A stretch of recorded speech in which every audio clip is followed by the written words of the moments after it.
G'day folks, welcome back to the channel. In this one we're going to talk about copper. One of the factoids I read recently was that in the 25 years between now and 2050 we are going to need more copper than all the copper that has ever been mined in all of human history. We would need to open more copper mines at a rate unprecedented, unheard of, and frankly impossible. So copper is needed for everything in the transition to electric everything. It's needed for generators, motors, wind turbines. All electric cables, conductors are made of copper. And so as the amount of copper in the world becomes more scarce, prices go up. And it's getting to the point where stealing copper for its scrap value is actually becoming almost worthwhile for some people. I don't know if you've ever noticed that if you put an appliance, a kitchen appliance out to be collected, often the cable, the power cable, will be snipped off before it's collected, because that copper, even though it's not very much in that particular cable, if you aggregate a whole load of those, it actually becomes quite a large sum of money. And where do you find the greatest supply of copper in one place? Well, that would be EV charging stations. Because, as you will understand, if you want to pump huge amounts of electricity into an electric vehicle, you need very thick cables. You need masses of copper in order to minimize the electrical resistance, minimize the heat generated. And these cables contain several kilograms of copper in many cases.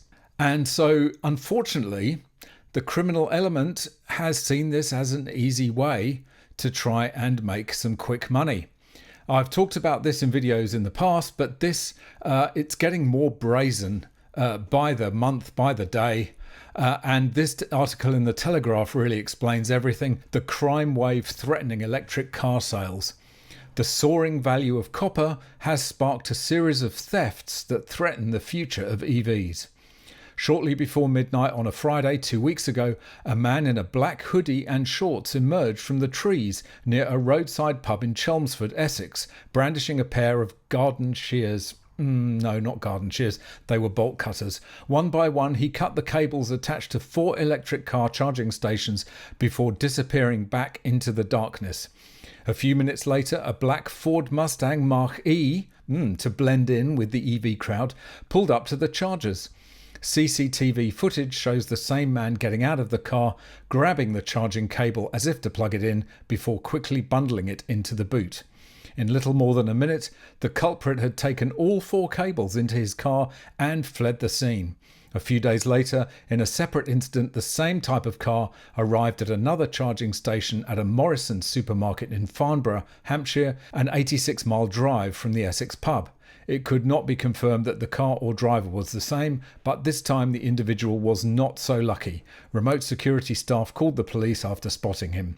Officers arrived on the scene as the driver was attempting to cut a second cable and apprehended him. Police searched the 32-year-old and found Class A drugs, a flip knife and shears. They also seized false number plates and a collection of severed cables in the car's boot. He has been released as the investigation continues. James Moat, the chief executive of charging company EV, whose Essex site was hit in the attack, suspects they used an EV so as not to arouse suspicion. Indeed, he says most cable thieves aren't as creative, but their number is growing.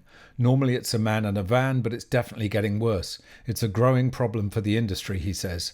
Moat estimates that of EV's 300 chargers, around 100 have been hit in the last 12 months. In some cases repeatedly. Each replacement costs him around £30,000, plus thousands of pounds extra in security measures. I mean, the trouble is that most EV charging stations are just stuck out in the middle of nowhere. There's no attendant, there's no office, there's no shop, there's nothing there.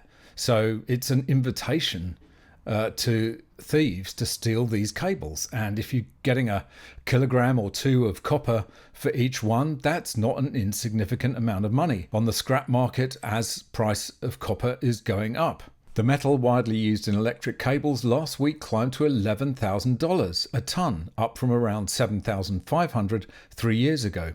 Although each cable only has around £30 worth of copper, bays of 6 or more chargers mean it can add up. Look, it's just another reason why you'd be mad to buy an EV right now. Unless you can charge off-street, unless you've got off-street parking and you can charge overnight, you'd be mad to have to rely on public charging stations. Not only are they very expensive nowadays because electricity prices are so high, but also they're frequently out of order and lacking cables because they've been snipped off is just another reason why these EV charging stations can be out of order.